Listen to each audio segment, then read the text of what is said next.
lagi di belakang sama Pak Ketua PDM dan jajarannya.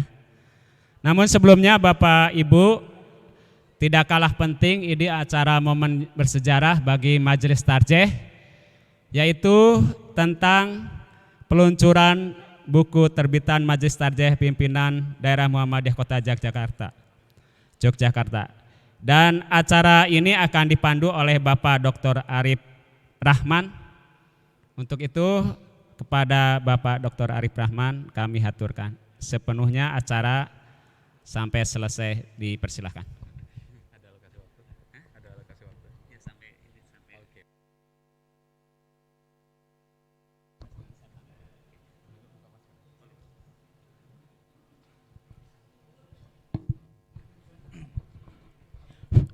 Oke, bismillahirrahmanirrahim. Assalamualaikum warahmatullahi wabarakatuh. Alhamdulillah wa kafa wassalatu wassalamu ala nabiyil mustafa wa ala alihi wa mawala wa ba'du. Bapak Ibu yang kami hormati, asatiz wal ustazat, alim wal ulama yang mungkin hadir di sini, para pimpinan majelis yang kami hormati juga Bapak Busro Muqaddas yang mungkin sebentar lagi akan masuk, kemudian juga pimpinan-pimpinan majelis, ketua Waalaikumsalam, selamat datang Bapak. Kami aturkan selamat datang. Monggo Pak. Oh, langsung di depan Bapak. Di tengah. Ya. Di tengah mohon. Oke. Ya.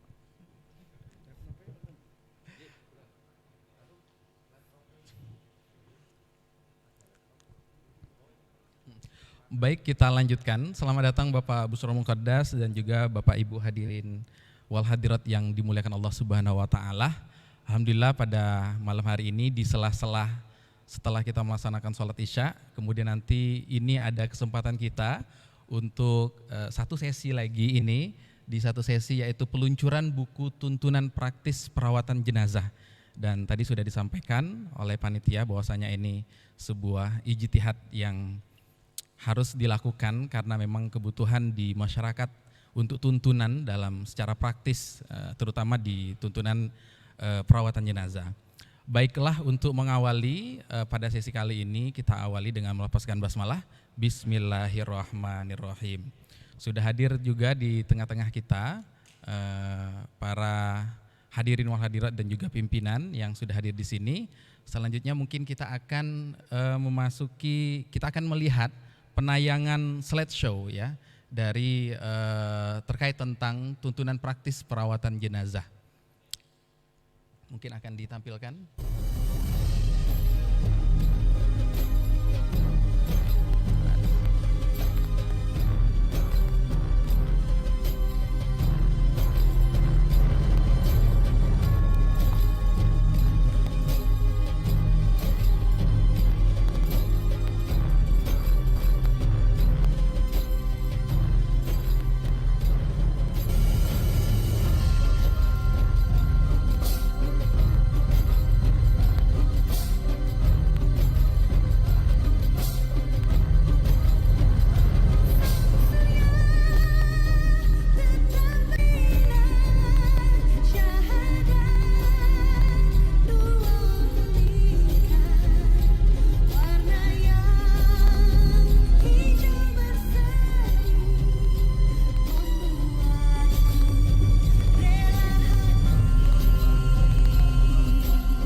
Ya, itu dia tadi slideshow tayangan terkait tentang isi buku secara sekilas.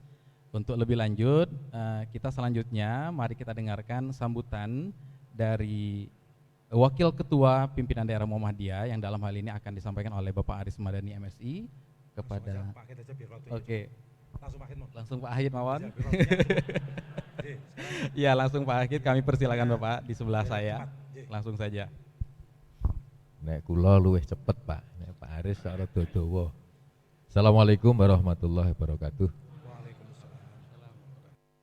Yang saya hormati Pak Busro Mukodas yang sudah rawuh di depan kita semua yang nanti akan menyampaikan tausiah, dan yang ngapunten di sela-sela acara ini disisipi dengan launching buku tuntunan praktis napa Mas? Perawatan jenazah yang mestinya dan sebenarnya di lingkungan kita, di kalangan kita, saya kira sudah cukup banyak yang memiliki, yang menulis buku itu, tetapi saya kira akan lebih mantap kalau itu yang mengeluarkan dari majelis tarjihnya pimpinan daerah Muhammadiyah Kota Yogyakarta. Jadi yang pertama, atas nama pimpinan daerah Muhammadiyah Kota Yogyakarta, saya ucapkan terima kasih yang di bawah bimbingan pembinaan Pak Aris Madani selaku Wakil Ketua Pemerhati Majelis Tablik dan Tarjih yang sudah sekian tahun kita menginginkan adanya buku itu. Alhamdulillah hari ini sudah selesai, nanti Bapak Ibu bisa ngasto pulang ya. Tapi nek iso yo rasah kerep-kerep diprakteki. Karena nek kerep diprakteki berarti banyak yang meninggal. Ya, mudah-mudahan tidak, tetapi kalau ada sesuatu kita semuanya sudah punya tuntunannya, sudah bisa caranya untuk merukti jenazah sesuai dengan syar'i, sesuai dengan tarjih. Kemudian yang kedua, monggo dimanfaatkan sebaik-baiknya apa yang sudah ditulis oleh teman-teman dari majelis tarjih, dan diharapkan ini menjadi pegangan bagi kita semua. Mungkin di satu tempat banyak yang sudah bisa caranya melaksanakan atau merawat jenazah tetapi belum sesuai dengan syar'i, belum sesuai dengan tuntunan dari tarjih. Nah, buku itu diharapkan bisa menjadi rujukan, menjadi petunjuk ketika kita melaksanakan di masyarakat. Dan ngrukti jenazah itu amaliyah yang luar biasa karena tidak semua orang bisa. Kalau ada yang bisa belum tentu mau. Jadi harus bisa dan mau. Nek mau atau gelem melaksanakan tapi tidak bisa juga bisa rusak. Ya, jadi harus bisa dan mau. Sehingga ini menjadi satu rujukan bagi kita sekali lagi untuk bisa dimanfaatkan di masyarakat. Syukur-syukur bisa diperbanyak nanti. Karena jumlahnya saya kira cukup banyak untuk beredarnya. Nanti insya Allah sampai ranting bisa disampaikan melalui pimpinan cabang. Sekali lagi terima kasih dan mudah-mudahan bermanfaat bagi kita semua dengan launching ini, dan nanti akan diikuti launching berikutnya. Beberapa buku yang sudah siap cetak ini adalah peraturan kepegawaian, sudah tinggal turun cetak, sudah dibuat tim, sudah selesai ya. Di sela-sela pandemi ternyata juga bapak-bapak tidak pasif tapi tetap untuk melaksanakan tugas-tugasnya. Mestinya juga ada launching PDM March tapi masih terhambat karena kondisi pandemi yang nanti sareh-sareh, tapi suatu saat harus kita launching juga karena bangunannya sudah siap, tinggal isinya dan tata pengelolaannya. Demikian saya sampaikan, tidak pantas kalau saya terlalu panjang. Sudah ada di depan kita Pak Busro Mukodas, nanti akan kita dengarkan tausiah-tausiahnya. Dan ini rodo pas indilale onten klitih nih Pak Busro, jadi juga terkait dengan hukum, tapi saya yakin nanti beliau akan lebih bicara tentang nasional, tidak hanya sekedar skup kota Jogja. Saya kembalikan pada pengacara untuk bisa dilanjutkan. Terima kasih. Assalamualaikum warahmatullahi wabarakatuh. Terima kasih Pak Ahid atas sambutannya. Selanjutnya kita akan adakan penyerahan buku secara simbolis sekaligus penandatanganan banner. Mohon berkenan dalam hal ini secara perwakilan kami mohon berkenan nanti maju ke depan dari perwakilan sekolah Bapak Heri Nugroho, kemudian dari perwakilan PCM Bapak Haji Darwinto, kemudian perwakilan dari Ortom dari Pemuda Muhammadiyah Mas Fikri, mohon berkenan nanti bisa langsung maju ke depan, dan kami persilakan Pak Ahid, kemudian juga Pak Aris Madani juga, sekaligus barangkali juga Pak Busur Mukadas mungkin berkenan ke depan. Kita akan menandatangani banner, kemudian nanti dilanjutkan dengan penyerahan secara simbolis. Ya, buku. Monggo. Yang di mana? Yang di bagian buku Bapak ya. Ya. Penandatanganan dulu. Ini. Oke, kita akan melihat proses penandatanganan secara simbolis di ngamuten, harus duduk Bapak ya. Ya.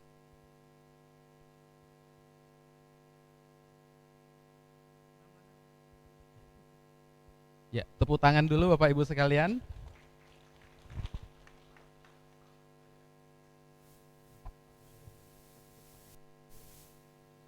Oke. Oke, terima kasih Bapak. Selanjutnya kami mohon berkenan Bapak yang perwakilan tadi di bagian depan. Oke. Untuk prosesi penyerahan secara simbolis. Mohon berkenan dulu ke depan, Pak Heri, Pak Mas Fikri. Oh Mas Fikri, dengan di bagian depan. Oke, dalam hal ini, kesempatan kali ini yang akan menyerahkan langsung juga Pak Ahid secara simbolis buku tuntunan praktis perawatan jenazah. Mohon dibantu untuk didokumentasikan. Di sini Bapak menghadap ke sana.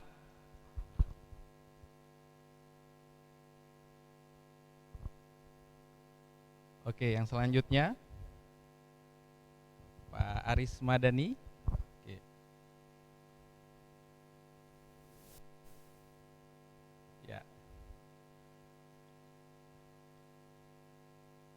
Oke, selanjutnya yang terakhir dengan hormat kami mohon berkenan Bapak Busro Mukadas agar memberikan secara simbolis buku kepada Pemuda Muhammadiyah. Bisa menghadap kamera Bapak dan Mas Fikri.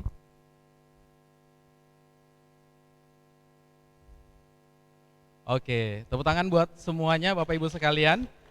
Oke, mohon berkenan Bapak-bapak yang ada di depan untuk berfoto bersama. Oh iya, masih ada satu ini Bapak sekalian. Sepertinya pas sekali ya. Sepertinya ada produk hukum baru nanti ini. Oke, untuk berjejer sebentar. Backgroundnya sepertinya ya ini yang paling pas sepertinya.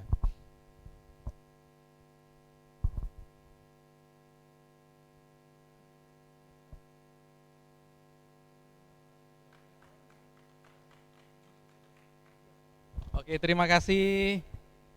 Kami persilahkan berkenan duduk kembali Bapak Ibu sekalian. Ini dibantu digeser-geser lagi Mas. Iya.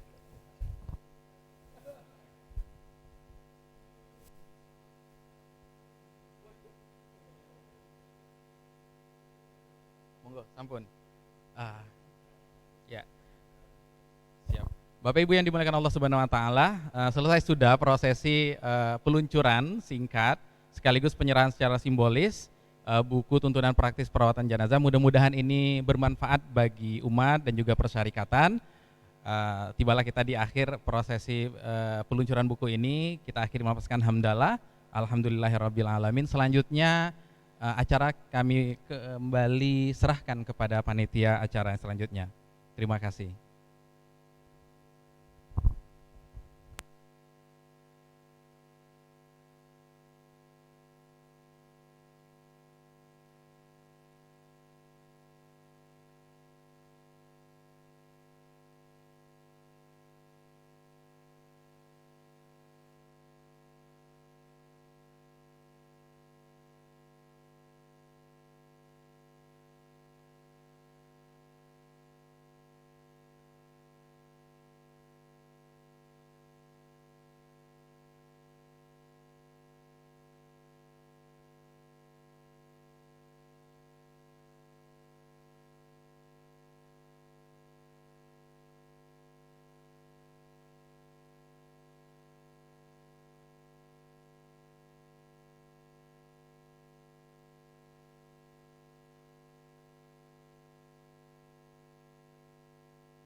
Cek. Bapak Ibu, pengumuman sebelum acara materi kedua kita mulai. Bagi Bapak Ibu yang belum mengambil snack, kami persilahkan untuk mengambil snack di tempat yang sudah kami sediakan sebelum acara kita mulai.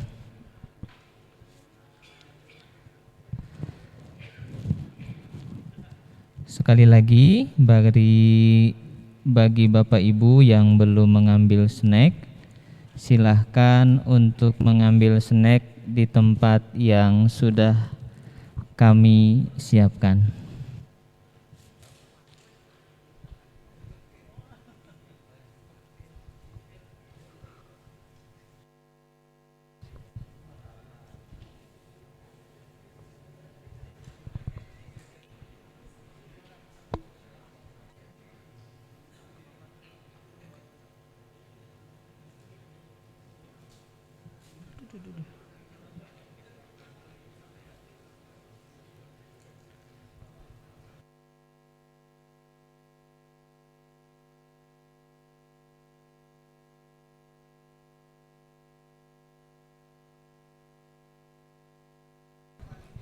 Cek. Bapak Ibu mohon perhatiannya. Kita mulai materi yang kedua pada pengajian pada malam hari ini. Bismillahirrahmanirrahim. Assalamualaikum warahmatullahi wabarakatuh. Alhamdulillah wa syukurillah wala haula wala quwwata illa billah. Rabbi syrah li sadri wa yassir li amri wahlul 'uqdatam min lisani yafqahu qawli. Hadirin jamaah pengajian Ramadan 1443 Hijriah, pimpinan daerah Muhammadiyah Kota Yogyakarta yang kami hormati, kemudian jamaah Zumiyah. Alhamdulillah pengajian kita ada yang daring dan ada yang tatap muka, Pak. Yang Zoom itu kurang lebih 62 Bapak Ibu yang kami hormati, puji syukur marilah kita panjatkan kehadirat Allah Subhanahu wa taala. Pada kesempatan kali ini Allah masih menganugerahkan kesehatan kepada kita sehingga kita masih diberikan kesehatan, kesempatan untuk menghadiri acara pada malam hari ini. Sholawat berserta salam mudah-mudahan tetap terlimpah curahkan ke baginda alam Nabi besar Muhammad sallallahu alaihi wasallam. Bapak Ibu yang kami hormati, mari kita awali materi yang kedua pada pengajian Ramadan kali ini dengan mengucap bismillah bersama-sama. Bismillahirrahmanirrahim. Mudah-mudahan nanti ilmu yang kita pahami bersama nanti di materi tersebut disampaikan oleh Bapak Dr. Andes Haji Busro Muqaddas SHM Hum. Bapak Ibu, di materi yang pertama kita mengambil intisari tentang bagaimana potret kepemimpinan Kiai Haji Ahmad Dahlan. Kita bisa mempelajari bagaimana pola kepemimpinan Ahmad Dahlan di generasi awal berdirinya Muhammadiyah. Nah, pada kesempatan atau materi yang kedua ini kita lebih mengkerucutkan lagi bagaimana desain gerakan Muhammadiyah berkemajuan itu. Kalau kita meyakini bahwa Muhammadiyah itu adalah gerakan dakwah Islam amar ma'ruf nahi munkar, berarti kita harus punya desain gerakan dakwah tersebut. Tidak bisa serampangan, kemudian barangkali day to day management ataupun misalnya sporadis. Semuanya harus by design sehingga dakwah tersebut bisa tersampaikan oleh kepada halayak umum. Nah, di tengah-tengah kita sudah hadir Bapak Dr. Haji Muhammad Busro Muqaddas SHM Hum. Alhamdulillah, tepuk tangan dulu Bapak Ibu semuanya. Beliau sudah menyempatkan silaturahim ke kita, berbagi ilmu, dan mudah-mudahan apa yang beliau sampaikan menjadi ilmu yang bermanfaat untuk kita semuanya. Tanpa berbanyak kalam, Kepada yang kami hormati Bapak Busro kami persilahkan.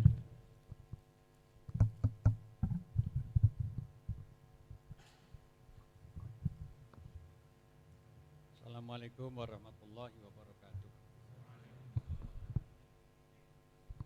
Alhamdulillahirabbil alamin wa bihi nasta'inu ala umuri dunya waddin. Asyhadu an la ilaha illallah wahdahu la syarikalah wa asyhadu anna Muhammadan abduhu wa rasuluhu la nabiyya ba'dah, amma ba'd. Bapak-bapak, ibu-ibu yang dirahmati Allah, saya tidak pakai pecis karena flyernya di situ tidak pakai pecis. Nah, sehingga saya menyesuaikan dengan flyernya. Nah, di samping itu pecis saya sudah lama tidak saya jemur. Nah, jadi agak jamur gitu.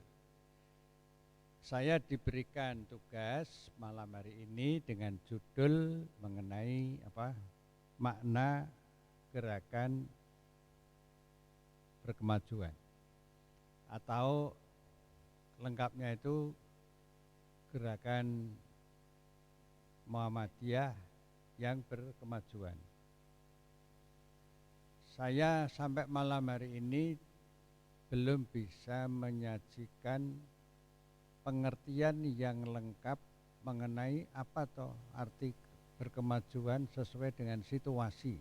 Saya ulang lagi, sesuai dengan situasi sekarang ini. Sehingga kalau nanti ada kekurangan, keterbatasan, saya menyampaikan, ya saya mohon maaf sebelumnya. Satu, kemudian yang kedua, saya hanya akan mengantarkan saja Bapak Ibu, dan ada PR kita semua. Oleh karena itu nanti di bagian akhir itu ada PR. PR ini PR bareng-bareng Muhammadiyah se-Indonesia. Nah, di sini di PDM Kota Yogyakarta. Untuk menjelaskan tema ini, saya justru memulai penjelasan bagian pertama itu dengan menguraikan tentang latar belakang sosial, budaya, politik. Bagaimanapun juga negeri ini negeri yang berpolitik. Politik itu kekuasaan. Negeri ini mempunyai basis kebudayaan, punya kekuatan sosial, politik, ekonomi, dan seterusnya. Maka bacaan setiap anggota, terutama pimpinan sejak dari ranting sampai ke pusat tentang background ini itu menjadi sangat penting. Dengan kata lain, ini pendekatan sosiologis, begitulah kalau disingkat. Pendekatan sosiologis ini juga dipakai oleh Allah Subhanahu wa Ta'ala dan oleh Rasulullah Muhammad Sallallahu Alaihi Wasallam. Maka ada ayat-ayat yang berasbabun nuzul, ada hadis yang berasbabul wurud. Itu latar belakang ayat itu diturunkan oleh Allah dan Nabi menyampaikan sabda-sabdanya. Nah, apa yang menjadi latar belakang itu? Banyak banget, tapi saya singkat 3 aja. Yang pertama, mari kita lihat rakyat kita ini bagaimana. Terutama saya hitung sejak 2004 sampai 2022 ini.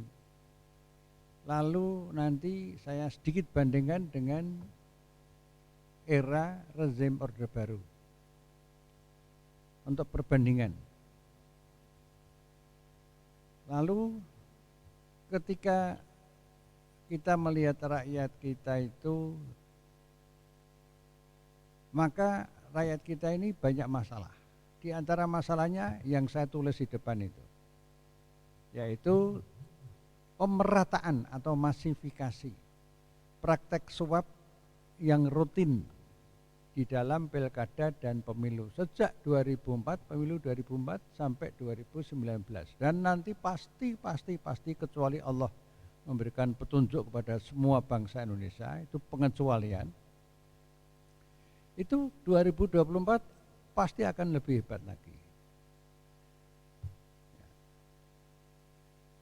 Nah, mengapa? Ya itulah kenyataan masyarakat kita. Nah, terjadinya masifikasi atau pemerataan praktek suap tersebut, maka terjadilah praktek suap secara nasional dari pusat sampai dengan daerah-daerah.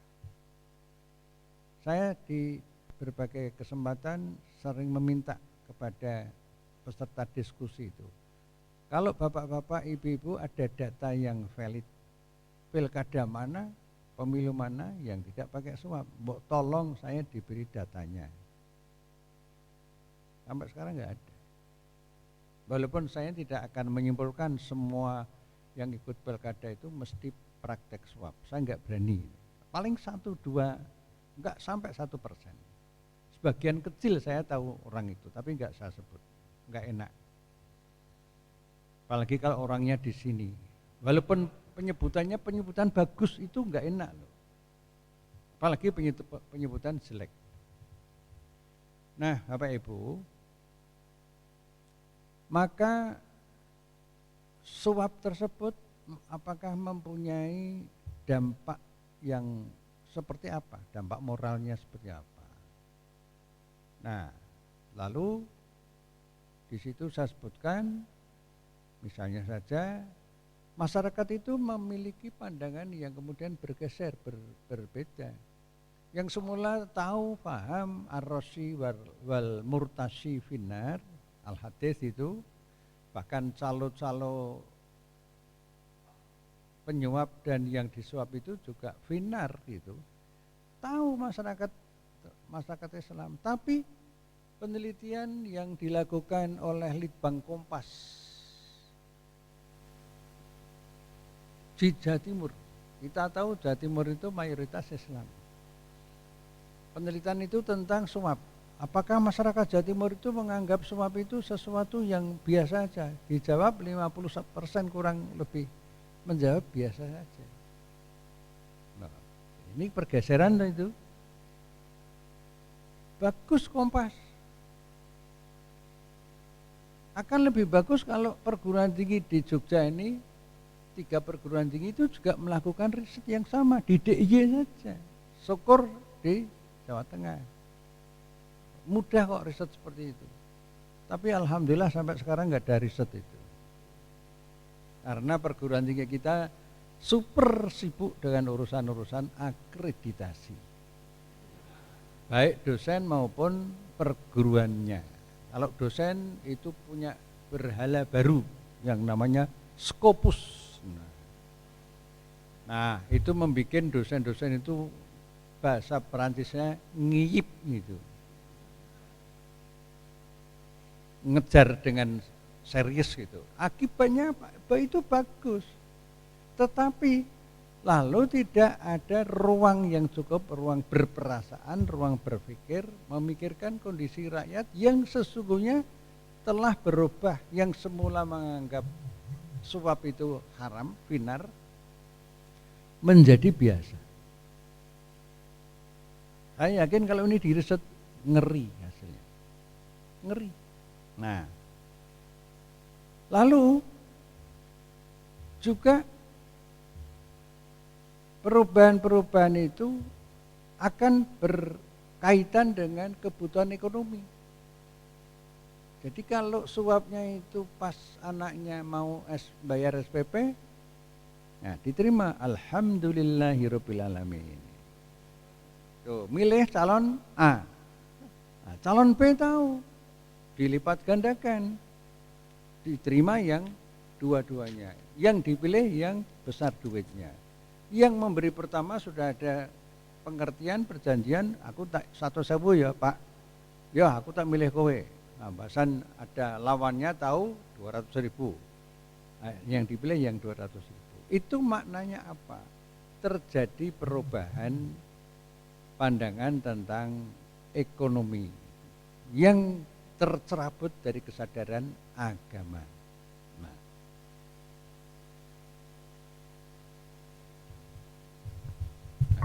agak dekat dengan mic. nanti basah mic-nya. Yang kedua, sektor politik, sektor kekuasaan. Terjadi sistemisasi, sekularisasi. Sejak Daud Yusuf dulu meloncat, tidak semua menteri ini. Pak Menteri Pendidikan ada Pak Malik Fajar, ada Pak Nugroho Sultanto, Pak Fuad Hasan, itu bagus-bagus. Tapi begitu sampai orang yang tidak punya background pendidikan dipercaya oleh Presiden Jokowi, Insinyur Joko Widodo. Nah, idza wusidal amru ila bi ghairi ahli fantadiris sa'ah. Apabila suatu kepercayaan urusan, apalagi urusan kenegaraan, diberikan kepada yang bukan ahlinya, fantadiris sa'ah. Tunggulah saat kehancurannya. Ibu bapak masih ingat istilah P3K, gitu Bapak kepala sekolah itu. Jadi guru-guru yang sudah bersertifikat di sekolah-sekolah Muhammadiyah itu dijebol sama Pak Nadiem Makarim itu, dipindahkan ke sekolah-sekolah negeri yang sudah bersertifikat. Jumlahnya untuk Jawa aja menurut hasil penelitian Dikdasmen itu ada kurang lebih 3.000. Lalu RUU Sisdiknas yang akan datang, banter banget beritanya, madrasah hilang. Lalu pendidikan agama juga otomatis tergerus. Lebih dari itu, Pancasila yang sila pertama ketuhanan yang Maha Esa di dalam RUU HIP kemarin, haluan ideologi Pancasila yang diajukan oleh partai-partai besar, itu ketuhanan yang Maha Esa dirubah menjadi ketuhanan yang berkebudayaan. Coba ini penistaan Allah Subhanahu wa taala. Itulah yang anti Pancasila. Sementara pemerintah ini suka menjadikan Pancasila sebagai alat politik, termasuk memukul umat Islam, tidak boleh ngundang penceramah-penceramah yang anti Pancasila. Loh, yang anti itu siapa? Yang anti ya pemerintah itu. Banyak sekali datanya, tapi kalau saya sampaikan semuanya nanti ibu-ibu bapak pening. Pulang dari sini nyerbu apotek, cari Panadol, cari Biogesik. Nah, oleh karena itu sebagian aja. Jadi di sektor pendidikan ini terjadi sekularisasi, agama diparkir, itu urusan individu, urusan keluarga. Di bidang ekonomi terjadi liberalisasi ekonomi. Contoh konkretnya yaitu Undang-Undang Omnibus Law Cipta Kerja, yang anakannya, turunannya itu melahirkan Undang-Undang Ibu Kota Negara. Pindah ibu kota koyo pindah kos-kosan, tanpa riset yang jujur terbuka oleh kalangan masyarakat sipil, dengan dana yang kurang lebih 500 triliun rupiah. Nah, kemudian itu di sektor ekonomi. Kemudian juga terjadi peran parpol itu menjadi bukan wakil rakyat lagi. Parpol sekarang ini nggak ada yang oposisi, Bapak Ibu. Oposisi sungguh-sungguh nggak ada. Semuanya bergabung di dalam merah, kuning, biru tua, biru muda ikut-ikut, semua hijau ikut-ikut, dan seterusnya. Semuanya. Sehingga saya ambil salah satu contoh saja, yaitu undang-undang tentang KPK. Undang-undang yang lama itu undang-undang yang bagus banget, itu hasil reformasi yang dulu dipimpin oleh Profesor Amin Rais, mantan ketua PP Muhammadiyah. Undang-undang itu bagus, menghasilkan KPK yang independen. Tapi di era Pak Jokowi berhasil dilumpuhkan, diluluhlantakkan, dibikin stroke dengan undang-undang yang baru. Nah, KPK sekarang ini KPK wajah baru yang tidak asli. Nah, sehingga kalau di tempat-tempat tertentu disebut-sebut penceramahnya adalah Prof. Busro. Saya ini bukan profesor. Saya tanya kok saya diundang Prof itu. Oh, provokator Pak maksudnya. Nah, pakai V. Silakan narasumber kesekian mantan ketua KPK. Disebut mantan ketua KPK itu saya risih. Karena KPK sekarang ini sudah tidak mengembangkan lagi. Untung saya masih bisa berpartisipasi di pemerintah. Sampai hari ini saya SK-nya dari pemerintah itu masih ada. Yaitu penasehat ibu-ibu PKK RT 37 RW 15. Tuh. Kadang-kadang pertemuan dengan ibu-ibu PKK di tempat saya, RT saya ibu-ibunya sudah sepo-sepo, rambutnya putih-putih, nah saya ketularan putih gitu loh. Makanya saya nggak pakai kopiah itu biar kelihatan aslinya. Tidak saya semir dong, sepatu saya juga nggak saya semir gitu.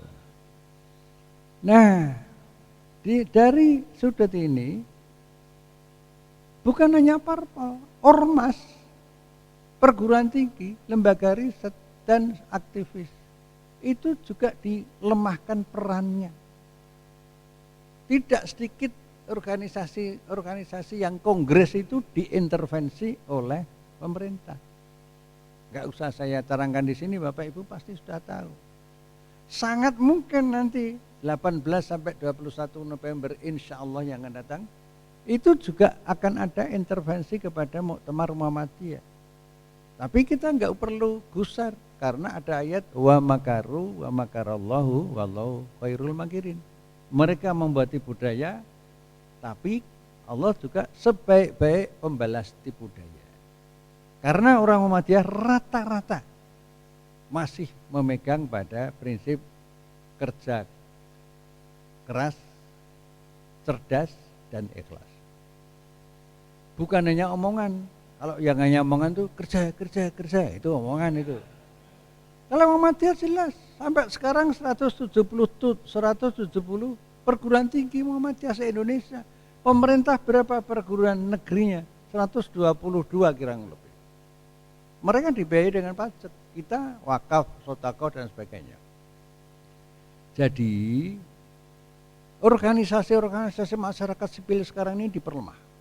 Aktivis-aktivis yang mencoba kritis dilaporkan ke Polda. Contoh terakhir Haris Azhar dan Tia itu ketua Kontras. Kalau perlu dibunuh. Sudah ada banyak. Di antara yang banyak itu adalah Munir. Ya. Ketua Kontras dulu. Tokoh hak asasi manusia.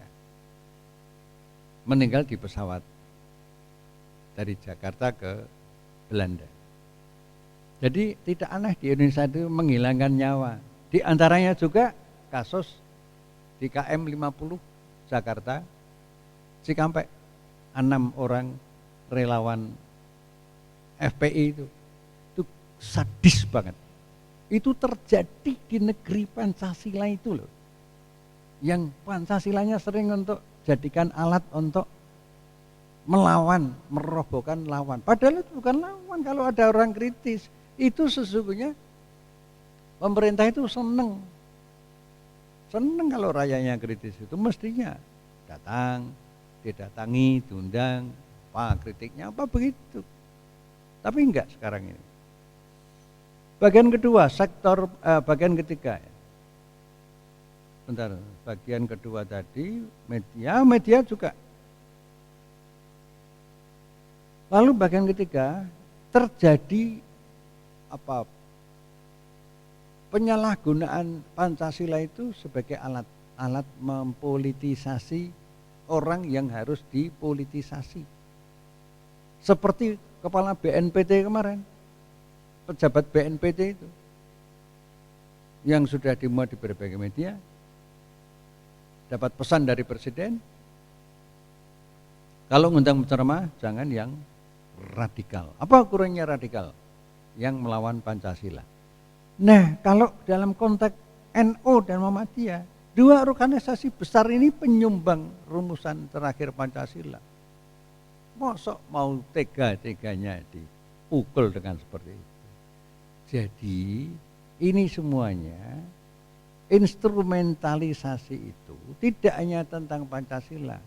Kekuasaan, hukum dan penegak hukum juga digunakan untuk kepentingan penguasa. Bagian pertama saya tutup. Mohon, nah, kan bagian kedua. Apa dampaknya dari bagian pertama itu? Pertama, terjadi pemusatan kekuatan ekonomi di tangan oligarki bisnis dan politik. Oligarki itu kelompok kecil tapi sangat berkuasa, sangat menentukan. Kalau di parpol, oligarki itu pada ketua-ketua umum. Ada ketua umum di partai politik itu yang menjabat ketua umum sudah 20 sampai 25 tahun kurang lebih. Nah, padahal parpol itu lembaga demokrasi. Lembaga demokrasi itu ya mestinya terjadi kaderisasi, terjadi regenerasi. Lah ini sampai 20 tahun lebih jadi ketua umum. Parpol apa? Muhammadiyah saja. 2 periode. Sehingga besok Bu Nurjana sudah enggak bisa lagi. Pak Haidar masih bisa ketua umum. Saya bukan ketua yang bukan umum saya nih Pak. Yang umum ya satu aja. Lalu pemerintah juga dibatasi 2 periode. Ini hasil amandemen, hasil reformasi Pak Amin yang dipimpin Pak Amin dulu. Sekarang mau dijebol. Sehingga Pak Jokowi nanti bisa 3 periode. Enggak belajar dari masa rezim Orde Baru dulu. Dulu Pak Harto dibujuk-bujuk 3 tahun pura-pura enggak mau, wah saya miris gitu kata Pak Harto waktu itu. Nah akhirnya sampai 32 tahun. Apakah Pak Jokowi akan seperti itu? Nah setiap hari turun dia, wong lantai apa, turun dari mobil dan sebagainya, naik mobil kan naik lagi. Sudah biasa naik turun. Nah jadi terjadinya akumulasi di tangan oligarki politik dan oligarki bisnis ini merupakan dampak dari yang bagian pertama tadi saya sampaikan. Yang kedua, hukum dan politik hukum itu menjadi alat kekuasaan politik. Bapak-bapak, ibu-ibu, seluruh Indonesia teman-teman kita itu yang pinter-pinter, yang saleh-saleh secara individual, secara keluarga maupun saleh secara sosial, jujur dan sebagainya, punya pengalaman kepemimpinan dan sebagainya, Melgedes akan bisa jadi bupati, wali kota, gubernur, apalagi presiden. Melgedes. Omong kosong. Karena apa? Karena setiap orang yang mau maju itu harus lewat partai politik. Tidak dikenal calon independen. Dan kalau masuk lewat partai politik masih diganjel lagi dengan apa yang disebut dengan ambang batas 20%, 25% itu. Untuk masuk partai politik dapat dukungan harus dari sejumlah partai politik, minimal dua partai yang besar. Ketika kalau nuwun ke ketua umum partai politik itu gratis enggak? Atau malah diberi duit enggak? Enggak. Saya pernah diminta konsultasi oleh calon bupati di Sumatera sana 2017 yang lalu. Saya tanya, Pak kalau enggak keberatan saya tanya dulu, Bapak lewat apa? Partai apa? Partai A dan B. Berapa partai A minta? 5 miliar. B-nya 10. Jadi untuk 2 parpol itu sudah 15 miliar. Biaya politiknya berapa ya? Kira-kira 40 miliar, Pak. Nanti kalau Bapak sudah terpilih bupati atau wali kota itu gajinya per bulan itu paling banter 50 juta.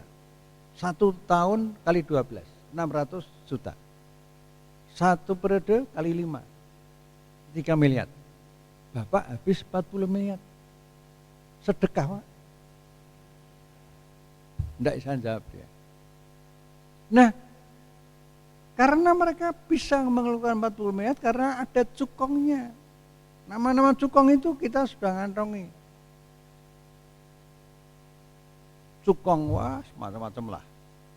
Orang menyebut ada yang pakai naga emas dan sebagainya. Apa kok buah naga emas? 9 naga. Nah, jadi itu semuanya menyebabkan hukum itu menjadi alat kekuasaan. Sehingga tidak mungkin orang yang tadi saya katakan baik, teruji itu bisa menjadi mempunyai kesempatan memimpin rakyat. Sehingga rakyat akan dipimpin oleh orang-orang yang itu tadi melanggar hadis tadi. Yang enggak cerdas, yang hobinya bohong, pura-pura enggak tahu apa-apa, tapi sebetulnya tahu apa-apa itu. Tahu apa-apa dan apa-apa tahu itu. Nah, kalau seperti ini, maka di situ saya sebutkan ada beberapa undang-undang itu yang di depan itu bisa dilihat. Undang-undang itu undang-undang yang menyengsarakan sumber daya alam, dan sumber daya alam itu menyengsarakan rakyat. Karena rakyat ini, negara ini dibiayai dari hasil penambangan batu bara, emas, nikel, timah, biji pasir besi, dan sebagainya. Ada 81 minerba di Indonesia ini.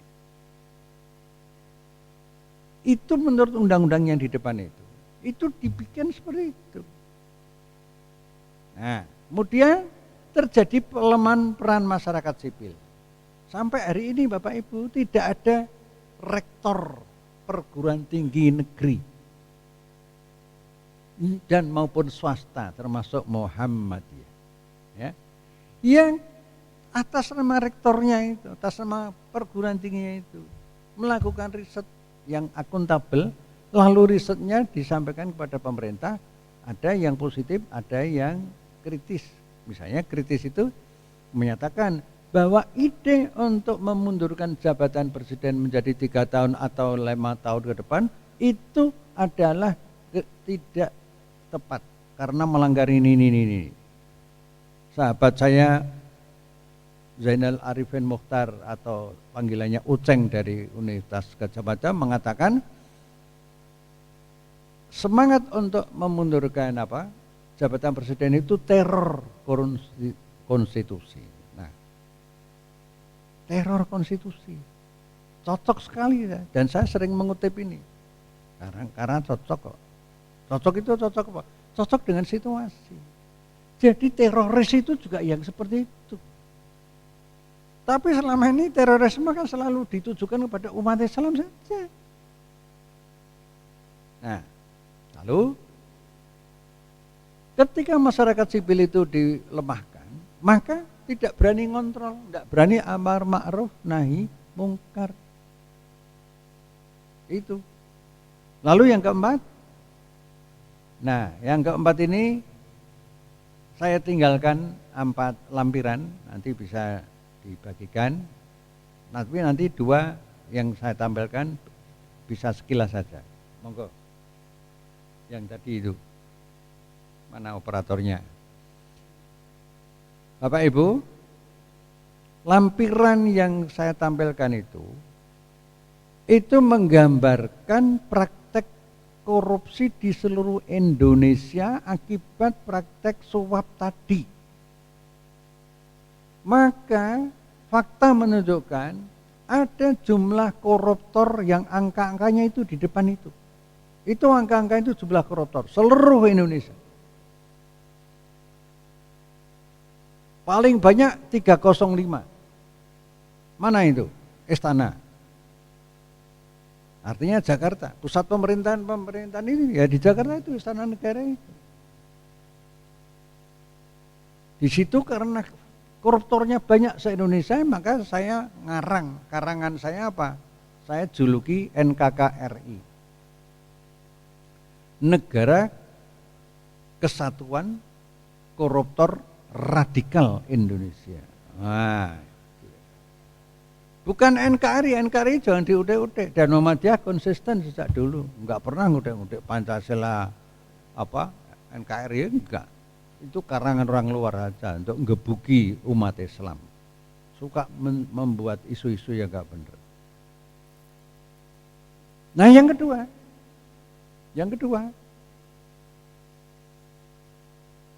pemerintah itu suka menjual dagangan politik, dagangan isu.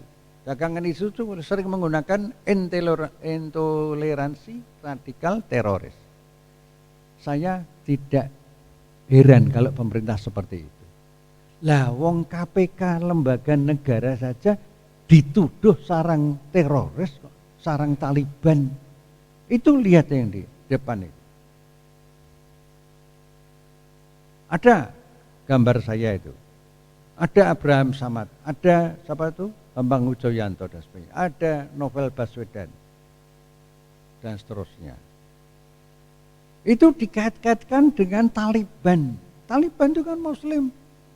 Padahal di KPK itu Islam, Kristen, Hindu, Buddha itu ada. Yang belum ada Konghucu. Itu beda agama, tidak ada masalah Bapak Ibu. Mereka jujur. Mereka itu kalau lapor pada pimpinan berhasil OTT, operasi tangkap tikus. Pak, mohon izin laporan. Tadi malam jam 1 kami menangkap ini. Begitu laporan, langsung sujud syukur yang Muslim. Yang Kristen itu begitu lapor, rampung, terus begini. Trinitas. Kita yakini, kita hormati keyakinan mereka kan. Itu ajaran Islam juga kan, meyakini seperti itu. Jadi keberagamaannya itu tampak ketika melakukan tugas-tugas seperti itu. Ini semuanya di bagian besar 57. Orang-orang baik semua itu Bapak Ibu. Sudah KPK-nya dijadikan sarang, dituduh sarang Taliban. Kemudian masih disusul dengan Jenderal Firly Bahuri, ketua KPK yang terpilih itu, membuat kebijakan tes kembali, namanya tes wawasan kebangsaan. Semuanya dites. Teman-teman sudah curiga, wah ini alat, ini apa namanya, ini rekayasa saja. Ternyata yang dikeluarkan itu orang-orang yang baik-baik. Dan Presiden Jokowi diem saja. Jadi cacat itu. Membiarkan, saya mengatakan cacat apa adanya. Sebagai presiden cacat, enggak tahu jawab. Padahal dia punya kekuasaan untuk menyatakan itu batal, enggak boleh. Mengapa? Karena KPK sekarang sudah tidak independen, tapi bawahnya presiden.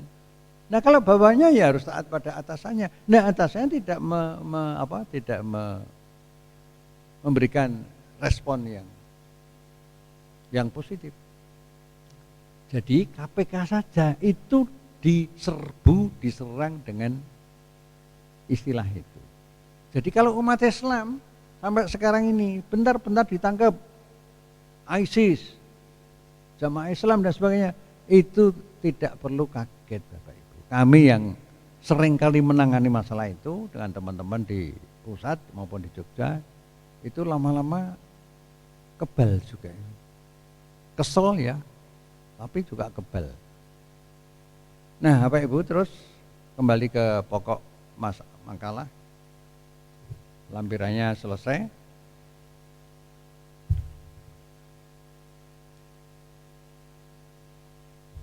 Bagian ketiga. Nah sekarang berdasarkan background dan dampaknya tadi Bapak Ibu, lalu saya mengajukan pertanyaan. Lalu apa sih makna berkemajuan itu? Di Muhammadiyah itu berkemajuan sering dikemukakan oleh banyak tokoh. Bagus, saya tidak memberikan kata jelek, nggak bagus. Ya, tetapi kalau ditanya sebetulnya berkemajuan itu apa toh? Nah, yang kedua, masyarakat itu mengalami keterasingan dari kesadaran tentang kenyataan-kenyataan di dalam masyarakat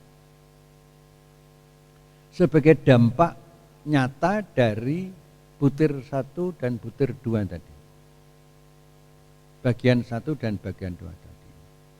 Masyarakat itu nggak tahu.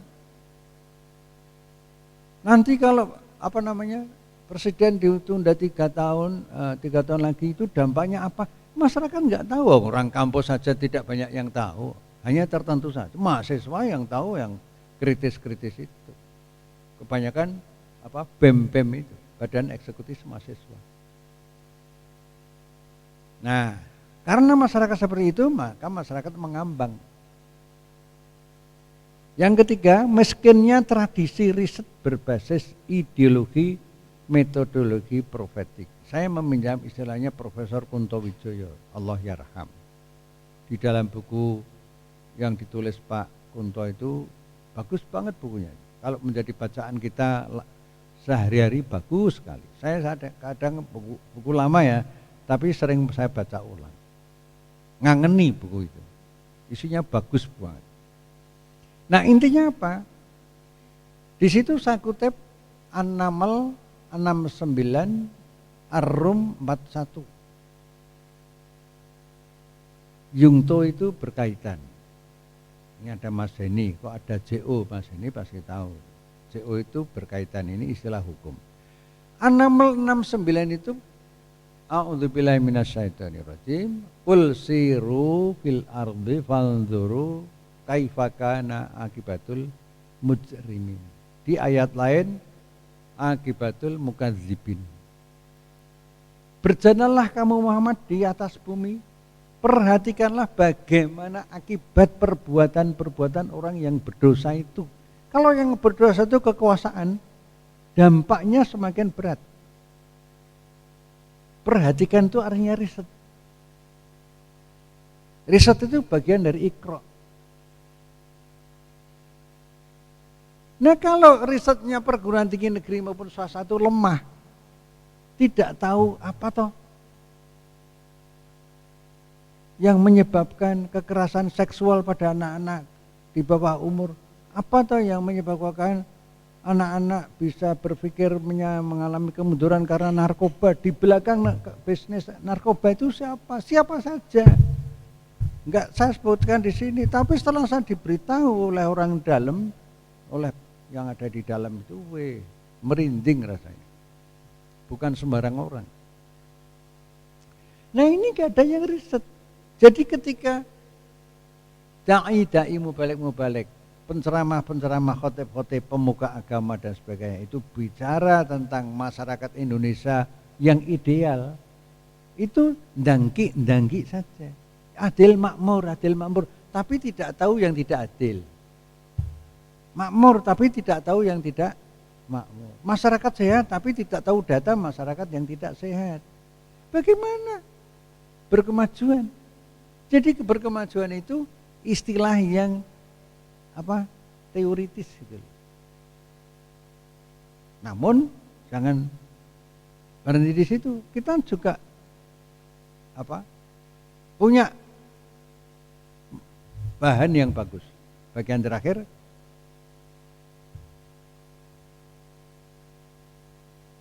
enggak bagian terakhir. Nah, kesimpulan. Desain gerakan Islam berkemajuan terbaru sekarang ini baru terbatas pada narasi, olah pikir narasi itu. Konsep, tapi minus standar cara mengamalkannya berdasarkan ilmu amalia dan amal ilmiah. Coba sampai sekarang Bapak Ibu juga saya mohon, ada perguruan tinggi manapun juga, ahli manapun juga yang sudah mempunyai konsep Islam berkemajuan itu ini loh contohnya. Tolong saya diberi. Langsung pakai WA aja. Ini yang nulis ini, yang riset perguruan tinggi ini, wah menarik sekali itu kalau ada. Ilmu di dalam Islam itu harus diamalkan. Sebaliknya amal di dalam Islam itu amal yang ilmiah. Enggak perlu peresmian Mandalika musim hujan ngundang. Itu enggak ilmiah. Itu seakan-akan jahiliyah karena mistisisme, kleneisme. Zaman ginian kok klenek. Nah itu. Nah mengapa? Ya karena enggak ada tradisi berpikir. Yang terakhir, kalau kita mau bicara tentang Islam berkemajuan, ada bahan di dalam Muhammadiyah itu. Ini banyak tulisannya sumbangannya dari Profesor Amin Abdullah, mantan ketua Tarjeh periode yang dulu. beliau menyarankan ada usul kalau memahami Islam itu memahami berdasarkan teks Al-Quran, As-Sunnah, lalu berdasarkan kekuatan akal yang sehat, yang rasional, tapi berdasarkan perasaan, hati nurani, qalb. Di dalam beberapa ayat Allah menyebutkan bahwa mereka kami cabut petunjuknya dari hatinya. Bukankah mereka yang buta itu buta matanya, tetapi yang buta adalah mata hatinya. Jadi hati ini kedudukannya lebih penting daripada otak. Otak penting, tapi kalau hanya otak tidak diberi sinar qalbun salim lewat kedekatan dengan Allah, ya hatinya hati apa namanya, pikirannya pikiran sekuler, seperti merubah Pancasila tadi, seperti putusan-putusan hakim, putusan-putusan macam-macam. Itu contohnya banyak sekali. Transaksi-transaksi ilmuwan hukum, ilmuwan obat-obatan, ilmuwan pendidikan, ilmuwan ekonomi, itu transaksi. Ada pengacara teman saya itu membela satu perkara supaya bisa diturunkan pasalnya, maka dia rembukan dengan polisinya. Ini pasal tentang narkoba. Kemudian pengacara itu karena kenal saya sudah lama sekali, Mas, keberatan enggak aku nek takon karo sampean? Apa Pak Busro? Mobil sampean ini mobil tenan ini. Apik tenan mobil. Saumur-umurku untuk Pak mobil tenan itu baru kali ini. Wangi, belum dibuka pintunya sudah buka sendiri. Begitu masuk, wih, aslinya kalau adem lalu agak panas sedikit, musiknya wah semacam-macam. Berapa harganya? 1 miliar lebih waktu itu. Mobil sampean berapa? Bagi pengacara, mobil saya 3. Mereknya apa? Ini. Mobil tenanan itu. Kalau mobil tidak tenanan itu kan Avanza 37 itu kan. Nah, semacam itulah. Ini mobil tenanan. Nah, pertanyaan kedua, boleh enggak? Apa Pak Busro? Cara menggolek duit gimana? Pak Busro sepertinya enggak tahu ya. Atau mancing-mancing saya. Memastikan, bukan mancing. Nah, kalau memastikan saya jawab. Dia jujur dengan saya karena kenal lama sekali. Nah, itu bisnis pasal dengan aparat polisi. Itu dengan aparat hakim, dengan jaksa yang bermasalah, yang ilmunya itu tidak ilmu amaliyah, ilmu soleh, ilmu yang solihat bagi perempuan, ilmu yang diamalkan dengan saleh. Maka lalu kita diingatkan dalam satu hadis, kalau tidak salah itu riwayat Baihaqi dan Tabrani. Hadis itu berbunyi begini: Inna asyaddan nas azaban yaumal qiyamah alimun lam yanfa'ullahu bi ilmihi. Sungguh nanti yang akan menerima derita siksa yang keras itu alimun, orang-orang yang berilmu. Lam yanfa'ullahu bi ilmihi. Apabila ilmunya tidak ada manfaatnya. Tidak ada manfaatnya, jadi ancam seperti itu. Apalagi kalau ilmunya didol, ditransaksikan menjadi undang-undang yang tadi saya sebut itu. Jadi gitu kesimpulannya Bapak Ibu, saya tidak mampu untuk menjelaskan desain Islam berkemajuan itu kayak apa, tapi bahan bakunya ada di kesimpulan itu loh. Nah, itu PR kita semuanya. PR Majelis Tarjih, Majelis Tablek, Fakultas Agama, Fakultas Filsafat di berbagai perguruan tinggi, negeri maupun swasta. Nah, kita mendorong seperti itu. Kalau itu bisa dimulai dari PDM Kota Jogja, maka warisan itu warisan yang bagus sekali, akan menjadi kenangan sejarah. PDM Kota Madya Yogyakarta periode sekarang mempunyai perhatian yang bagus sejak dari soal jenazah sampai soal Islam berkemajuan. Penting jenazah itu. Coba nggak ada tuntunan seperti itu. Memandikan jenazah itu sewaton pakai selang diobor. Nah, ya toh? Saya kira gitu. Saya kembali lagi pada MC. Siap, Assalamualaikum terima kasih. warahmatullahi wabarakatuh. Waalaikumsalam warahmatullahi wabarakatuh. Aplaus Bapak Ibu untuk pemateri kita. Alhamdulillah detail kemudian mendalam terkait dengan desain gerakan Muhammadiyah, tapi pada konklusinya atau kesimpulannya mudah-mudahan ini jadi PR kita bersama untuk menarasikan Islam berkemajuan versi Muhammadiyah itu seperti apa. Baik Bapak Ibu, masih ada waktu sekitar 10 sampai 15 menit lagi. Kami buka termin pertama, 3 orang bertanya nggih. Yang pertama Bapak-bapak, nanti kemudian Ibu-ibu. Monggo, silahkan 1, 2, sebelah sana. Belakang 2 orang.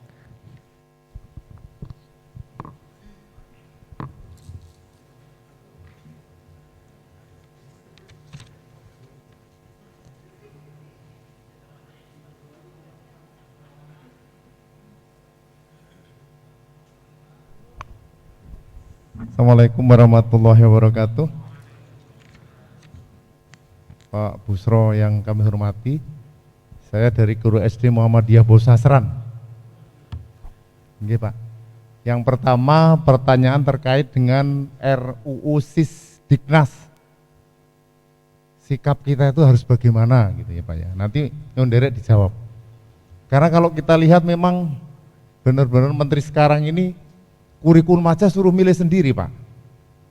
Sakarmu ada 4 kurikulum itu wis kowe milih sakarmu sing to senengi gitu kan. Jadi nanti tahun ajaran baru itu kalau nggak siap bingung. Kepala sekolah dan guru-guru udah mumet kabeh anggo apa kurikulumnya saja itu.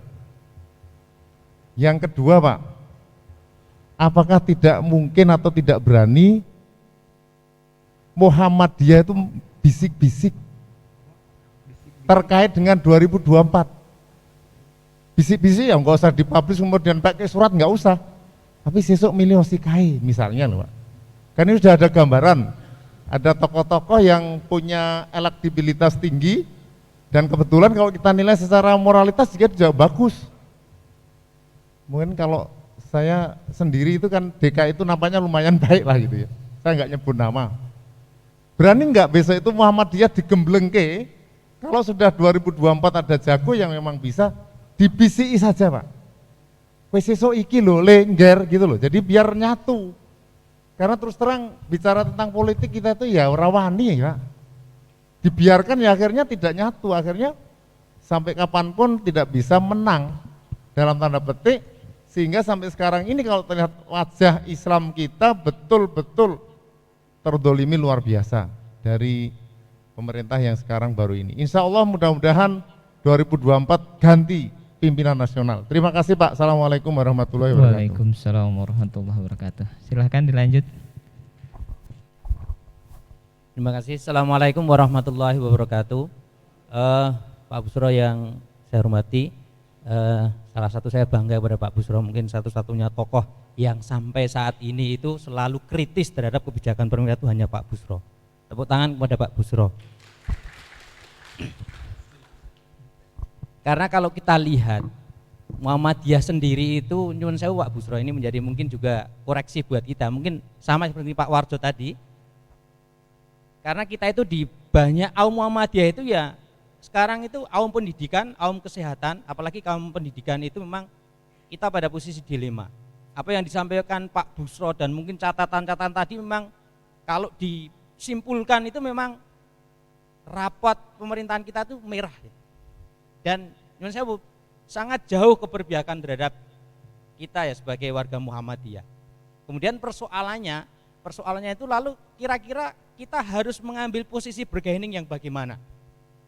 Apalagi saya sadar betul kita itu di kaum pendidikan, di sekolah-sekolah, di perguruan tinggi tadi dengan Skopus kami yang akreditasi semuanya, adanya BOS dan segala macam, kita itu juga nggak mandiri-mandiri amat. Nah, sekarang mungkin kalau ingin saya tanyakan, kira-kira Muhammadiyah dalam hal ini sebagai suatu gerakan berkemajuan itu untuk benar-benar menjadi oposisi dari pemerintah itu kira-kira layak, mampu, atau bagaimana Pak Busro? Itu yang pertama. Yang kedua, bahwa perubahan kita ikuti sampai detik ini, nampaknya tidak ada satu agen perubahan yang memberikan harapan, itu nampaknya semakin mengecil. Apapun yang adanya apa harapan? Politik negeri kita ini, trias politikannya udah nggak jalan ya. Semuanya sebenarnya ini kita monopoli hanya satu yang benar-benar bisa menentukan langkah negeri ini. Pertanyaan adalah kira-kira masih layakkah dengan mekanisme kenegaraan kita itu, dengan demokrasi, dengan pemilihan itu masih layakkah dengan semua pengorbanan anggaran yang segitu banyak, namun ujung-ujungnya semuanya itu tidak bisa. Kalau kita lihat tahun 98 itu, kita rasakanlah ini ada gerakan movement yang luar biasa, tapi sampai detik ini tidak ada. Mana coba? Kalaupun ada itu kecil, tapi kalau sudah disodori, jadi komisaris, selesai. Itu berkacalah kepada Muhammadiyah. Ortom kita itu yang kritis-kritis sekarang, nyun sewu, mungkin Pak Busro nggih, ngertos nggih. Itu kalau sudah disodori, tadi jadi disampaikan nih ada fasilitas, selesai itu. Jangan-jangan di Muhammadiyah ada 1-2 yang seperti itu. Kira-kira itu saja Pak Busro, matur nuwun. Assalamualaikum warahmatullahi wabarakatuh. Assalamualaikum warahmatullahi wabarakatuh. Semakin mendalam ini Pak. Pertanyaannya pertama dari Pak Suwarjo, Kepala Sekolah SD Muhammadiyah Bausastran, terkait dengan RUU Sikdiknas. Kemudian yang kedua terkait bisik-bisik 2024. Begitu. 2000 ya. Kemudian dari Pak Gintoro, dari Kepala Sekolah SD Muhammadiyah Purwodiningrat, ada 2 mantan Karlap. Ada 2 pertanyaan terkait dengan bargaining posisi AUM, kemudian kalau ditarik lagi posisi Muhammadiyah seperti apa pada masa sekarang. Kemudian yang kedua terkait dengan masih layakkah demokrasi di Indonesia ini dilanjutkan. Begitu, silakan Pak. Satu lagi Ustaz? Dua dulu. Dua dulu nggih. Yeah.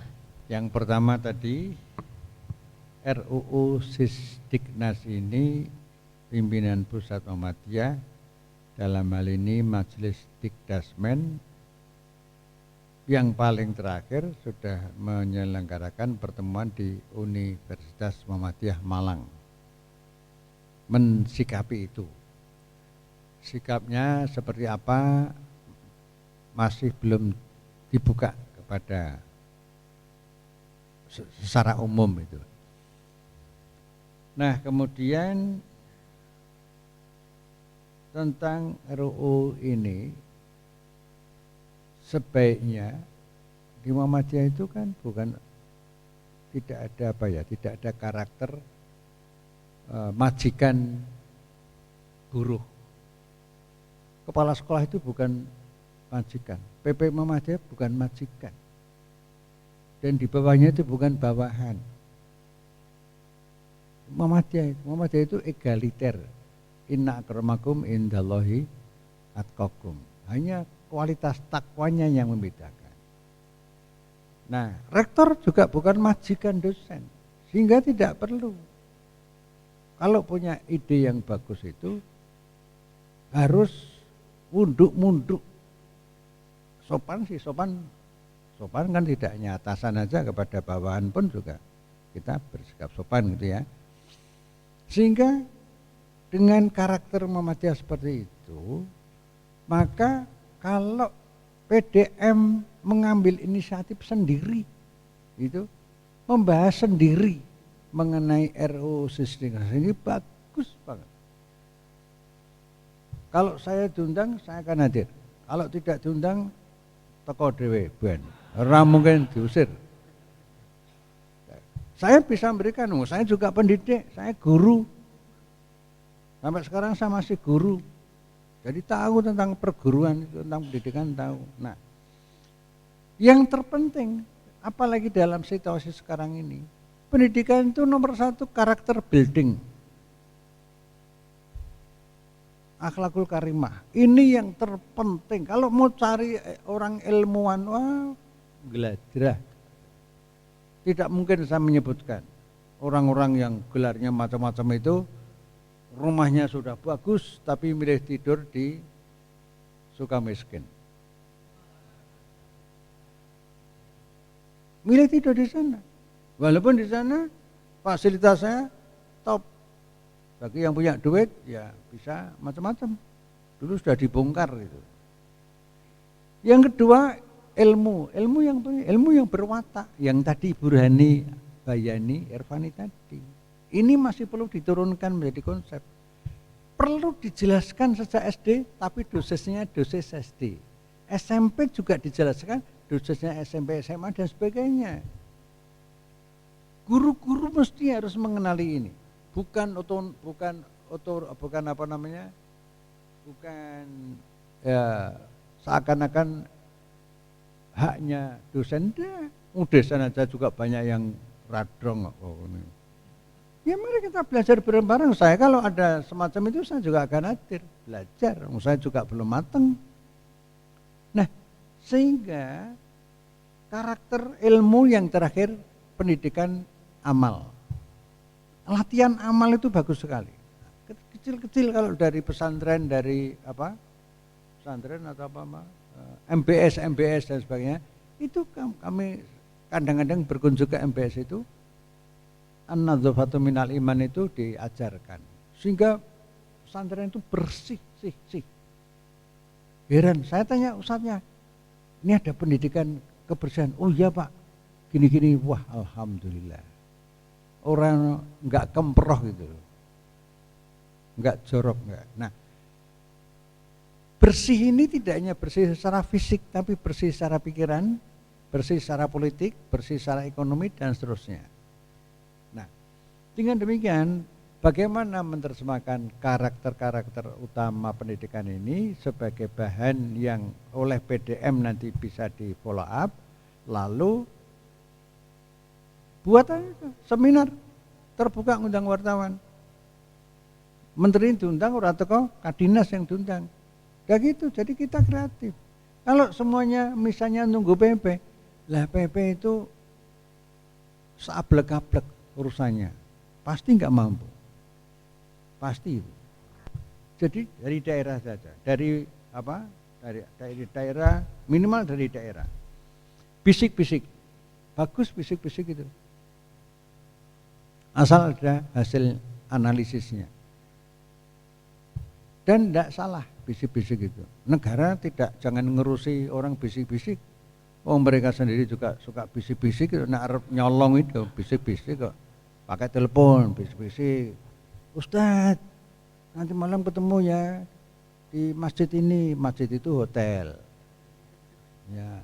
Lah terus bagian untuk kiainya berapa? Kiai itu anggota DPR, gitu. Nah, macam-macam lah. Ada yang bisik-bisik di hotel, di kafe-kafe dan sebagainya. Jadi kalau kita bisik-bisik itu sah. Tentu bisik-bisik yang punya dasar analisis kebijakan yang kuat. Nah, nanti 2024 ini tidak bisik-bisik saat terbuka. Partai-partai politik yang sekarang sudah terang benderang ngoplok-ngoplok Pancasila, ngocok-ngocok Pancasila seperti tadi Pancasila menjadi berapa? Ekasila terus Trisila ya, ketuhanan yang Maha Esa itu, jangan pilih partai itu. Partai itu adalah partai yang membunuh gerakan pemberantasan korupsi. Partai itu yang mendiamkan 57 pegawai itu, pegawai yang lintas agama itu dipecat dengan cara-cara yang sangat tidak terhormat atas nama kebangsaan, tapi sesungguhnya melecehkan kebangsaan. Itulah pimpinan KPK sekarang. Nah, jadi itu penting. Dan yang terakhir untuk penanya pertama, mari AIK jangan pasif. Konsepnya itu diterjemahkan bareng-bareng. Jangan hanya kelompok guru-guru AIK aja, kuno itu. Guru-guru AIK ngajak guru-guru ekonomi, psikologi, ngajak bukan guru-guru tapi orang-orang yang di masyarakat, aktivis-aktivis diundang. Supaya apa? Dapat masukan dari luar. Sehingga AIK itu konsepnya dinamis. Penanya kedua, rapot merah. Oh, merah maron, tidak hanya merah. Betul loh. Ini semuanya ada datanya. Data yang tadi disampaikan itu kan sesungguhnya menggambarkan pemerintah sekarang ini NKKRI tadi. Nah, tapi karena masyarakat tidak banyak yang tahu, ya masyarakat diem saja. Mengapa tidak tahu? Ya karena partai politik tidak pernah memberikan pendidikan politik. Yang bukan partai politik juga tidak pernah memberikan pendidikan politik seperti Muhammadiyah, NU dan sebagainya, gereja-gereja dan sebagainya itu. Menyerahkan kepada partai politik hopeless, nggak ada harapan. Nah, saya tidak anti partai politik karena itu penting, tapi harus sekritis-kritisnya. Bagian dari kritis itu kami diskusi dengan kelompok lintas aktivis itu, ayo kita hukum bareng-bareng partai apapun juga yang sudah berhasil melakukan pembunuhan pelan-pelan terhadap rakyat melalui korupsi itu. Akan kita beri sanksi. Nah, kemudian bagaimana sikap Muhammadiyah? Muhammadiyah itu jelas kan, amar ma'ruf, ta'awun, amar ma'ruf dengan cara yang ma'ruf, nahi mungkar juga dengan cara yang ma'ruf. Lalu ta'awun. Kemudian juga dengan cara-cara yang tidak oposisi, enggak dikenal. Muhammadiyah itu oposisi itu enggak dikenal. Seperti yang kemarin itu RUU Omnibus Law Cipta Kerja itu. Kami dari Majelis Hukum Muhammadiyah mengundang Dekan Fakultas Hukum Muhammadiyah se-Indonesia itu ada 44 di Magelang. Sebelumnya bahan-bahan kami lakukan kajian. Terus sehari suntuk dibahas, dihaluskan bahasanya sehalus-halusnya. Lalu oleh Ketua Umum, Sekretaris Umum, sama Ketua Majelis Hukum Pak Resno Raharjo diserahkan kepada Presiden Jokowi di Istana. Alhamdulillah wa syukurillah. Presiden Jokowi tahu ilmu psikologi. Ingin menguji Muhammadiyah. Sabar tidak. Dan cara mengujinya ialah bahan-bahan itu tidak digubris. Nah, itu cara mengujinya. Muhammadiyah itu sabar. Kalau enggak sabar enggak sampai 110 tahun. Insya Allah sabar. Wong bakul pitik aja, mbok sabar itu terkenal banget karena sabarnya, masa kita bahkan batu pitik. Jadi kalau mau belajar ilmu kesabaran itu di Beji itu. Jagalan. Kemudian Aum. Nah, Aum ini luar biasa Bapak Ibu. Ayo melalui PDM Kota lagi. Monggo di pertimbangan setelah pengajian ini apa? Itu ada follow up-nya. Fa idza faragta fansab wa ila rabbika farghab. Itu ciri orang Islam, termasuk yang di Muhammadiyah. Sehingga setelah pengajian ini mesti harus follow up-nya.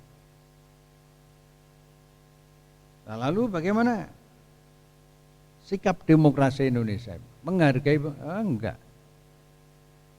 Pembubaran ormas itu Bapak Ibu, kemarin ada 2 yang dibubarkan, HTI sama FPI. Itu tidak lewat pengadilan.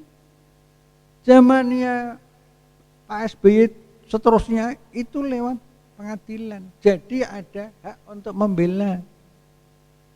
Zamannya Pak Jokowi cukup oleh menteri. Oh, demokrasi. Kalau ada demokrasi, ya pemilunya pemilu yang betul-betul demokratis, jangan main suap. Nah, dia sendiri juga, orang-orang sekitar dia juga membiarkan suap. Di antara politisi-politisi Islam pun juga main suap. Pura-pura sedekah, datang ke cabang-cabang, tapi menjelang pilkada. Yuk, meninggalkan ruang 50.000 waktu itu. Sedekah Bapak Ibu, sawontenipun nggih. Itu kalau pimpinan cabang sudah tahu itu ya, terima kasih Pak, kumpulkan, sampaikan dengan halus. Monggo kita tidak terbiasa menerima seperti ini, kita kembalikan lagi. Jadi tidak nyelekit. Wa ibadur rahmanul, wa ibadur rahmanul, wa ibadur rahman alladzina yam auna wa idza khatabamul jahiluna qalu salama. Hamba-hamba Allah itu kalau jalan di bumi itu tawadhu. Dan kalau ada orang jahil itu termasuk nyata tadi. Sikapilah dengan qalu salama. Dengan sikap yang mendatangkan, jangan disebar, "Wos radoyan, Pak." Radoyan itu nyelekit. Kita ma'ruf.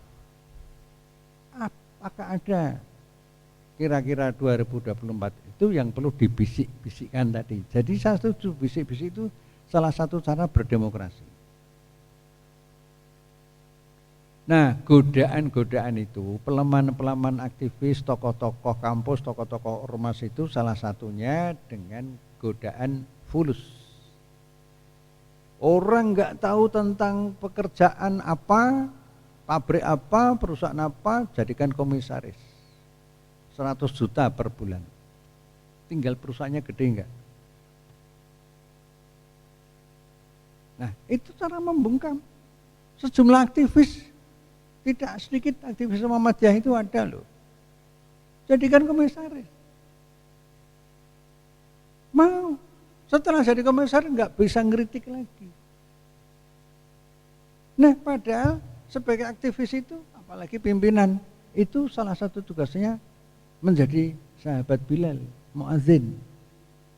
Bagaimana mau menjadi muadzin? Sudah antara 25 juta per bulan sampai ada yang 200 juta per bulan. Tergantung BUMN-nya. Nah, jadi mari kita terjemahkan Muhammadiyah itu. Watak Islam itu kan watak Islam biyadul ulia khairum biyadis sufla. Muhammadiyah itu begitu, memberi daripada menerima. Apalagi jaluk-jaluk nyuwun sewu ngemis-ngemis. Terjemahnya apa? Kalau Muhammadiyah tidak diberi menteri, ya tidak ada masalah. Zamannya Pak Den itu enggak ada menteri loh. Ya, enggak ada menteri, enggak ada masalah. Kalau jadi menteri dalam situasi sekarang ini malah sulit, kecuali Pak Turut, kecuali menjadi follower, pengikut. Ya kalau yang diikuti yang baik, kalau yang diikuti tidak terbiasa dengan kebohongan terus, maka bukan ta'awun 'alal birri wa taqwa yang dijalankan. Nah, tinggal dirapatkan. Kalau jadi pejabat di satu tempat, padahal itu pimpinan Muhammadiyah, apalagi dihitung-hitung maslahatnya bagaimana, mudaratnya apa. Kalau banyak mudaratnya, mundur teratur. Saya kira gitu, matur nuwun.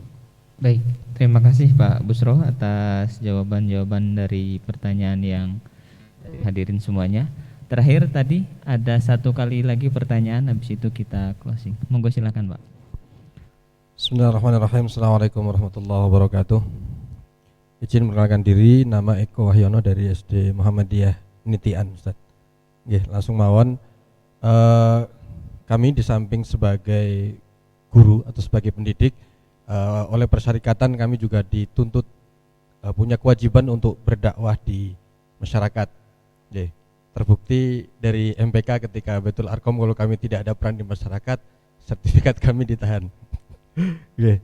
Makanya sehubungan dengan itu kami tertarik bertanya ini kepada panjenengan karena kami rasa panjenengan punya banyak sekali rahasia yang belum tersampaikan yang perlu kami tanyakan pada saat ini.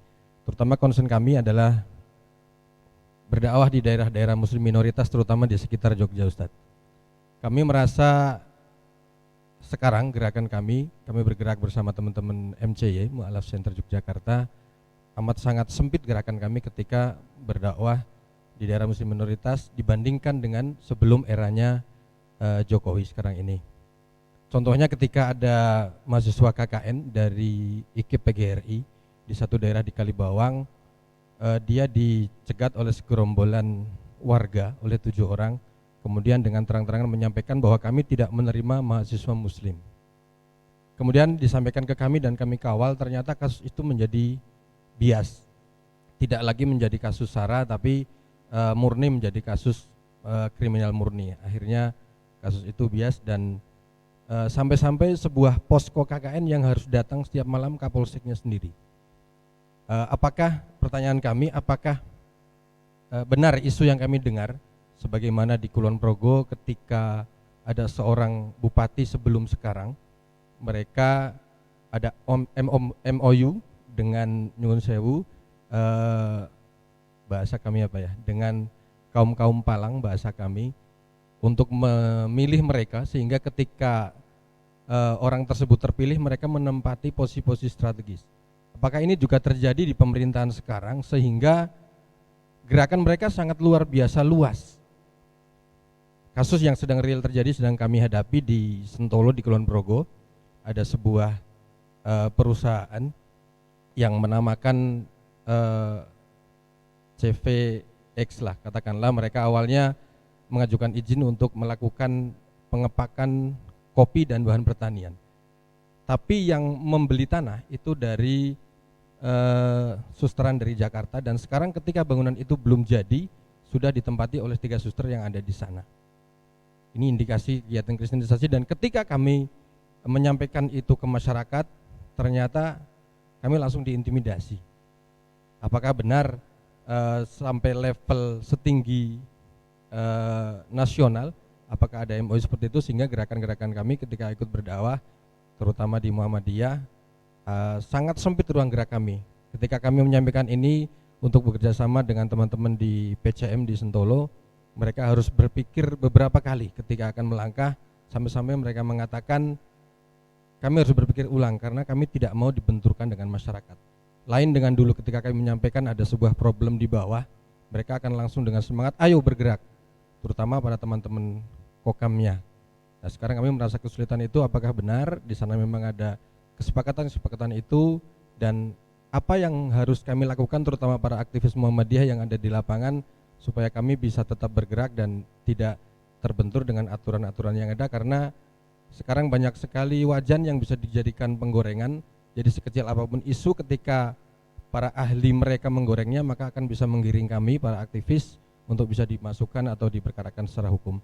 Matur nuwun. Assalamualaikum warahmatullahi wabarakatuh. Salam. Saya dengan pertanyaan itu menjadi teringat suratnya, kalau lupa saya cari belum ketemu nih, tapi ada di daftar ini. Ayat itu begini. Bismillahirrahmanirrahim. Alladzina amanu wa amilus sholihat saya ja'ala lahumur rahmanu wudda. Orang-orang yang beriman dan beramal saleh itu oleh Allah itu nanti akan dibimbing memiliki hati yang teduh, hati yang lunak, yang lembut gitu. Ayat lain mengatakan Allahu latifun biyadihi. Allah itu maha lembut kepada hambanya. Latif. Nah, dakwah dengan cara apapun juga atas nama dakwah atau tidak dengan dakwah tetapi tidak dengan istilah dakwah tapi dengan kegiatan kemasyarakatan, olahraga, kesenian dan sebagainya, tanpa harus menggunakan kalimat-kalimat Al-Quran, ayat-ayat Al-Quran di masyarakat yang plural tadi, ya, itu yang penting apa? Yang penting keluar dari hati yang teduh. Itu akan berhasil. Kemarin saya coba, ketika saya ada pastor itu membuat tulisannya ngeritik Pak Jokowi, halus sekali bahasanya, halus sekali. Saya kenal pastor itu, dosen Sanata Dharma, Romo Haryatmoko. Terus kemudian setelah saya baca, saya share, saya komentari. Kemudian saya share ke Romo Frans Magnis Susino, guru besar di filsafat Driyarkara. Saya kenal baik dengan beliau, umurnya 86 tahun. Terus beliau mengomentari tulisan itu bagus sekali, tulisannya Romo Haryatmoko itu. Terus saya, Romo boleh tidak, diizinkan tidak kalau pendapat Romo tadi saya share ke Romo Hariat Moko. Oh injih, monggo kemawon. Romo itu turunan Belanda, Jerman. Tapi kalau ketemu itu fasih bahasa Jawanya. Jadi artinya bahasa Jawa itu halus gitu ya. Kayak bahasa-bahasa yang lain lah. Itu menjadi alat komunikasi yang baik ketika berhadapan dengan siapa saja. Nah, Islam yang wataknya halus tadi itu mempengaruhi karakter orang Islam. Halus bukan berarti lembek, bukan berarti kiar-kiur ya, kelewar-kelewar kemudian. Tapi tegas, tapi halus, tidak kasar gitu loh maksud saya. Nah, dakwah yang halus begitu itu menjadi menarik. Sehingga sebetulnya kalau kembali lagi pemerintah radikal itu heran saya. Dulu waktu Kapolrinya Jenderal Profesor Muhammad Tito Karnavian itu Muslim dia, pakai Muhammad. Tapi sebentar-sebentar itu ngait-ngaitkan Islam, garis keras, garis besar, radikal. Saya tuh cuma rasa-rasa dengan teman-teman. Itu kalau orang-orang yang ditembak oleh Densus langsung tewas kayak yang lain-lain itu, kemudian ada yang dimatikan seperti kasus Siono yang pimpinan pusat Muhammadiyah langsung menangani waktu itu gimana ya tanggung jawabnya pada Allah. Satu orang saja mati itu enggak sederhana. Nah, sehingga kalau orang pemerintah itu jujur, agama-agama termasuk agama Islam itu kan wataknya lembut, damai, ya. Wajadilhum billati hiya ahsan. Nah, kalau orang-orang Islam mubalek, guru-guru juga seperti itu, termasuk pada murid-murid, pada mahasiswa itu lebih cocok. Jadi untuk menyampaikan kebenaran tidak harus keras, bentar-bentar takbir. Oleh karena itu Allahu Akbar. Maka Islam yang remah Allahu Akbar. Takbir itu bukan untuk seperti itu. Takbir itu penting ya, tapi ada tempatnya sendiri. Dengan demikian kesimpulannya Allahu latifum biyadihi itu kita terjemahkan dalam bahasa pergaulan. Mubalek itu harus gaul. Termasuk gaul dengan anak-anak muda.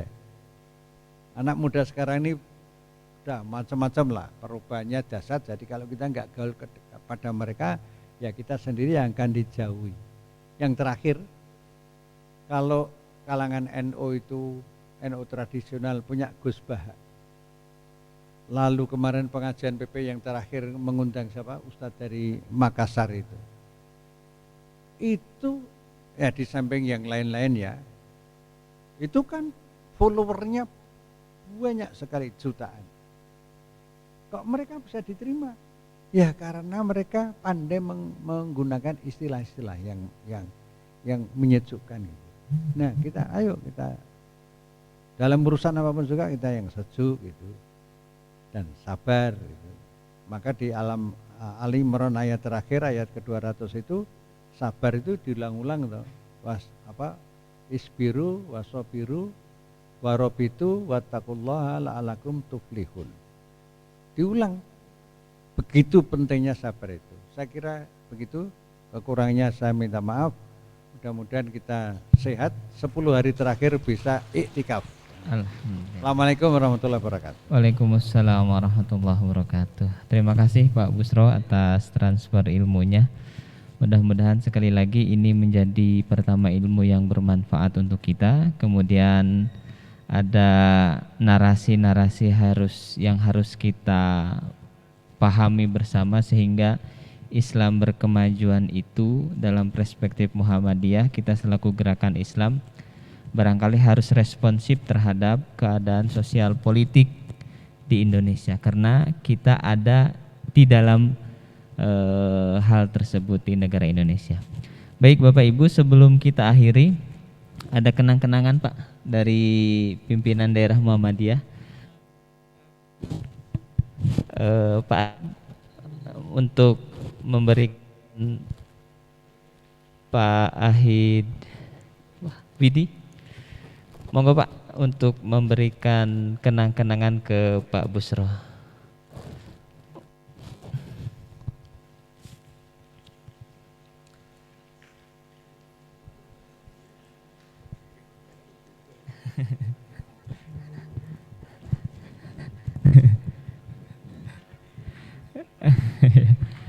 Aplaus Bapak Ibu untuk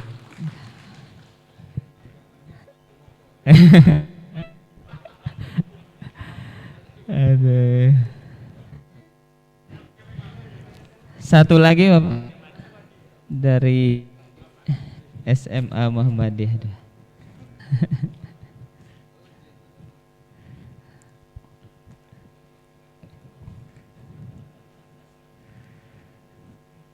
Baik. Ya. Baik Bapak Ibu, materi kedua alhamdulillah kita sudah lewati bersama.